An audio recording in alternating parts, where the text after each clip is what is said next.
Assalamualaikum warahmatullahi wabarakatuh.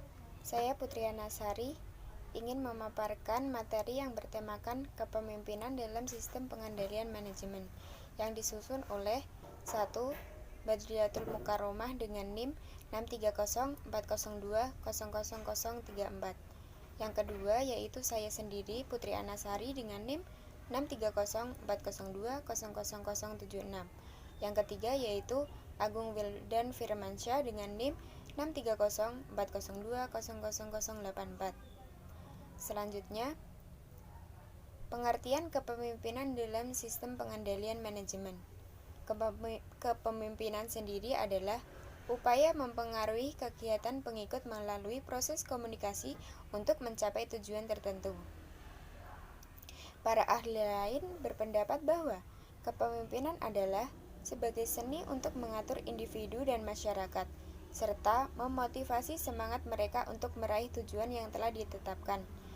Kepemimpinan merupakan bagian penting dari sistem pengendalian manajemen, sedangkan sifat saling tergantung antara gaya kepemimpinan dan dasar budaya tidak dapat diabaikan. Selanjutnya yaitu sifat dasar kepemimpinan, yaitu yang terbagi menjadi 3. Yang pertama, kecakapan memahami individual, yang artinya mengetahui bahwa setiap manusia mempunyai daya motivasi yang berbeda. Yang kedua yaitu kemampuan untuk mengunggah semangat dan memberi inspirasi. Yang ketiga yaitu kemampuan untuk melakukan tindakan dalam suatu cara yang dapat mengetahui suasana yang mampu memenuhi dan sekaligus menimbulkan dan mengendalikan motivasi-motivasi. Selanjutnya, gaya kepemimpinan. Host 971 menyatakan, seorang pemimpin dapat menunjukkan lebih dari satu gaya kepemimpinan dan mengidentifikasi 7 gaya kepemimpinan, yaitu kepemimpinan direktif, kepemimpinan suportif, kepemimpinan partisipatif, kepemimpinan bebas, kepemimpinan prestasi, kepemimpinan otoriter, dan yang terakhir, kepemimpinan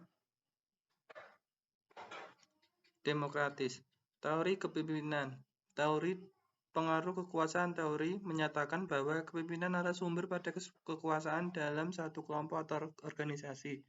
Teori bakat. Inti dari teori ini adalah bahwa kepemimpinan terjadi karena sifat-sifat atau bakat yang khas yang terdapat dalam diri pemimpin yang dapat diwujudkan dalam perilaku kepemimpinan. Teori perilaku. Teori perilaku memusatkan perhatiannya pada perilaku kepemimpinan dalam kaitannya dengan struktur dan organisasi kelompok. Teori situasional. Inti dari teori ini adalah hubungan antara perilaku pemimpin dan situasi di lingkungan penempat itu.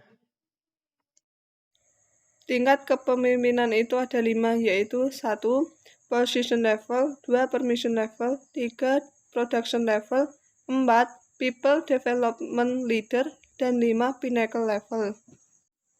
Fungsi kepemimpinan yaitu ada 5. 1. Fungsi instruktif. Pemimpin berfungsi sebagai komunikator yang menentukan semua aspek di dalam ruang lingkup sebuah organisasi. 2. Fungsi konsultatif.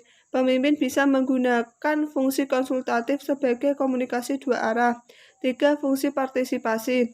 Kepemimpinan berikutnya melibatkan anggota untuk turut serta dalam setiap pengambilan kebijakan. 4. Fungsi delegasi. Dalam menjalankan fungsi delegasi, pemimpin harus memberikan kepercayaan kepada orang yang dipimpinnya. 5. Fungsi pengendalian. Salah satu fungsi kepemimpinan ialah mampu mengatur aktivitas para anggota secara terarah. Tipe-tipe kepemimpinan. Menurut Yukel pada tahun 2010, tipe-tipe gaya kepemimpinan diantaranya yaitu 1.